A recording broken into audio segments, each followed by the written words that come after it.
இன்றைக்கி நம்ம வந்து ஆட்டுக்கால் பாயை எப்படி செய்கிறதுன்னு பார்க்கலாம். நான் வந்து 4 கால் எடுத்திருக்கேன் ஆட்டுக்கால்.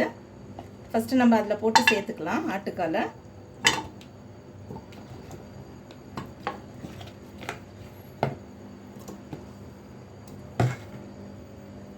ரெண்டு வெங்காயம் சேர்த்துருக்கேன். ஒரு தக்காளி சேர்த்துங்க. மஞ்சத்தூள் ஆட் பண்ணிக்கிறேன். கரம் மசாலா வந்து ஒரு 1/2 டேபிள் ஸ்பூன் ஆட் பண்ணிக்கலாம். ரெட் சில்லி வந்து 1 டேபிள் ஸ்பூன் ஆட் பண்ணியிருக்கேன். ஒரு 1/2 டேபிள் ஸ்பூன் வந்துட்டு கோரியண்டர் பவுடர், அதாவது மல்லித்தூள் சேர்த்துக்கிறேன்.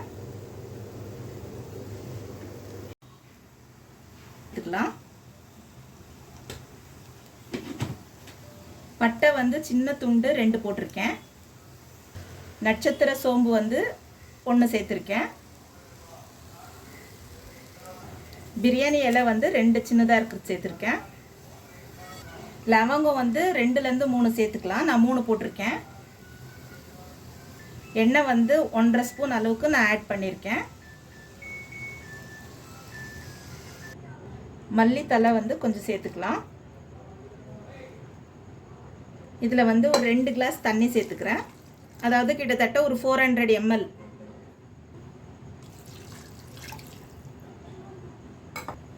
குக்கரை நம்ம வந்து மூடி வச்சுட்டு 9லேருந்து 10 விசில் வரட்டும்.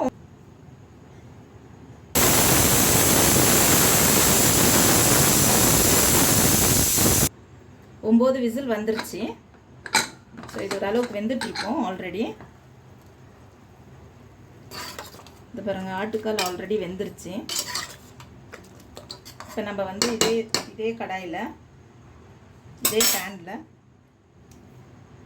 இப்போ நான் வந்து இந்த வேக வச்சு இந்த 9 விசில் வச்சேன் இல்லைங்களா, அதை வந்து நான் செப்பரேட் ஏனத்துக்கு நான் ஷிஃப்ட் பண்ணிக்க போகிறேன். நம்ம வந்து இதுலேயே கொஞ்சம் தாளிச்சிக்கலாம். அடுத்தது சேம் பேனில் வச்சுருக்கேன்.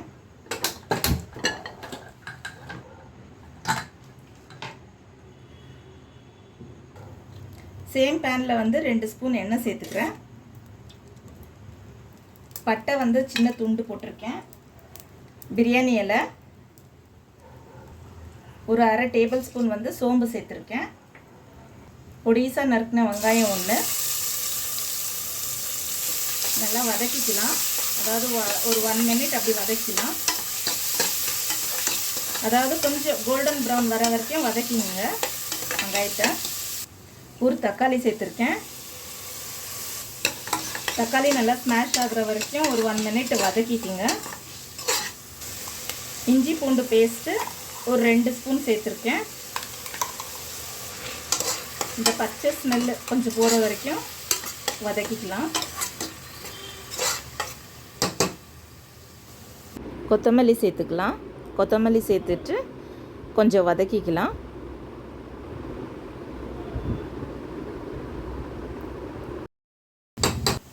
மசாலாக்கு ரெடி பண்ணிக்கலாம். அதாவது முந்திரி பார்த்திங்கன்னா ஒரு 10லேருந்து 15 எடுத்திருக்கேன். தேங்காய் சேர்த்துக்கலாம். தேங்காய் வந்து ஒரு 3லேருந்து 4 பத்தை. பெருஞ்சீரகம் அதாவது சோம்பு வந்து ஒரு 1/2 டேபிள் ஸ்பூன். ஒரு 3 பச்சை மிளகாய் எடுத்திருக்கேன். நம்ம இந்த மசாலாவை ஃபஸ்ட்டு அரைச்சிக்கலாம். மசாலா வந்து ஃபைன் பேஸ்ட்டாக அரைச்சிட்டேன். ஸோ நம்ம இது வந்து ஆட் பண்ணிக்கலாம். இல்லை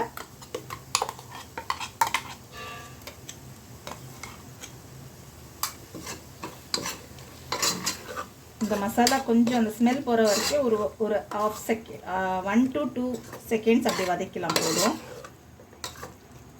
இப்போ நம்ம வேக வச்சுருக்கோம் இல்லைங்களா ஆட்டுக்கால், ஸோ இதை வந்து அப்படியே சேர்த்துக்க போகிறேன்.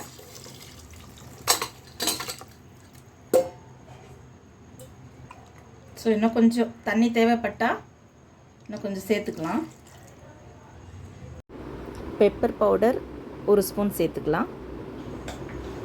உப்பு உங்களுக்கு தேவை அப்படின்னா மறுபடியும் சேர்த்துக்குங்க. அதாவது உங்களுக்கு எவ்வளோ தேவையோ அதுக்கு தகுந்த மாதிரி சேர்த்துங்க. இதில் ஏற்கனவே நம்ம வந்து 1 ஸ்பூன் ஒரு 1/2 டேபிள் ஸ்பூன் சேர்த்துருக்கோம். ஸோ அதனால் வந்து செக் பண்ணிவிட்டு சால்ட்டை சேர்த்துங்க. இதை மறுபடியும் இப்படி கிளறிட்டு ஒரு 2 to 3 விசில் வைக்கலாம்.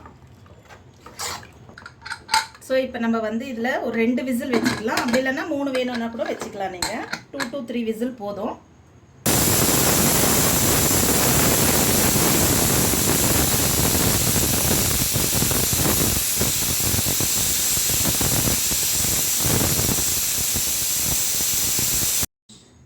ரெண்டு விசில் வந்துருச்சு பாருங்க, சூப்பராக ஆயிடுச்சு ஆட்டுக்கால் பாயா. அதாவது இதில் கொஞ்சம் நம்ம வந்து கொத்தமல்லியை தூவிக்கலாம். இது வந்து பார்த்திங்கன்னா உங்களுக்கு இட்லி, இடியாப்பம், தோசை இதுக்கெல்லாம் ரொம்ப சூப்பராக இருக்கும். ட்ரை பண்ணி பாருங்கள், வீட்டில் ட்ரை பண்ணுங்கள். பிடிச்சிருந்துச்சின்னா லைக் பண்ணி கமெண்ட் பண்ணி ஷேர் பண்ணுங்கள். தேங்க்யூ.